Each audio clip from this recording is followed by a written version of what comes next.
जो माता-पिता अपनी बुद्धि, शरीर और धन के द्वारा अपनी संतान को तृप्त नहीं करते हैं, वो हत्यारे कहलाते हैं। यानी कि बुद्धि मतलब यहाँ पर हम संस्कारों से संचित करना चाहेंगे कि माता-पिता ने अपने सारे संस्कार अपने बेटे में संचित करने हैं, वहाँ इकट्ठे करने हैं। क्यों यूँ समझिए कि जो माता-पिता को बहुत सारे संस्कार जो मिले हैं अपने बड़े बुजुर्गों से, तो वो संस्कार बुद्धि के रूप में, समझ के रूप में, विवेक के रूप में अपने बच्चों को देने का प्रयास करें। तो जो माता-पिता अपने संस्कार जो उन्होंने प्राप्त किए हुए हैं, अपने बच्चों को नहीं देते हैं। दूसरा, जो माता-पिता के द्वारा बच्चे को जो शरीर मिला है, उस शरीर को तृप्त नहीं करते हैं। मतलब उस शरीर की यानी कि उस बच्चे की अच्छी परवरिश नहीं करते हैं, उसकी अच्छी केयर नहीं करते हैं।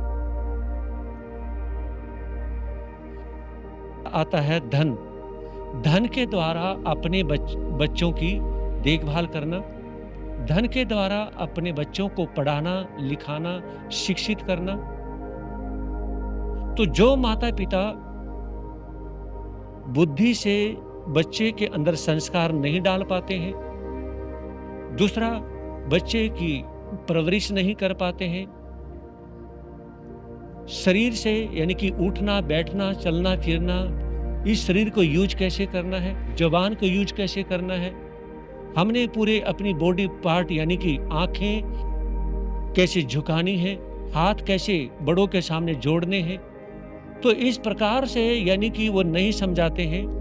और दूसरा, धन को अपने बच्चों के लिए पढ़ाने लिखाने में, शिक्षित करने में यूज नहीं करते हैं। तो ऐसे माता पिता के बारे में कहा कि वो माता पिता अपने बच्चों के हत्यारे बन जाते हैं। समझ से, शरीर से, धन से, संस्कार में सहायक नहीं और आवश्यकताओं की पूर्ति नहीं करते, वो हत्यारे के समान है, जो ना तो आवश्यकता की पूर्ति करते हैं और ना यानी कि तन से, मन से, बुद्धि से, धन से उन्हें क्या है, सींचते हैं। तो महापुरुष ये कहते हैं कि अपने बच्चों से उन माता पिता को किसी प्रकार की फिर उम्मीद नहीं रखनी चाहिए, अपेक्षा नहीं रखनी चाहिए और उपेक्षा भी नहीं करनी चाहिए। फिर वो बच्चे अगर माता पिता की सेवा नहीं करते हैं तो उन बच्चों से कोई अपेक्षा मत रखिए। बच्चों ने हमारी सेवा नहीं करी, ऐसा नहीं किया, वैसा नहीं किया, क्योंकि आपने भी तो बच्चों की अच्छी परवरिश नहीं करी। तो जब आपने बच्चों की अच्छी परवरिश नहीं करी तो आप अपेक्षा कैसे कर सकते हैं। और दूसरी बात, अगर वो सेवा नहीं करते हैं तो आप उनकी उपेक्षा मतलब आप उनकी इंसल्ट ना करें।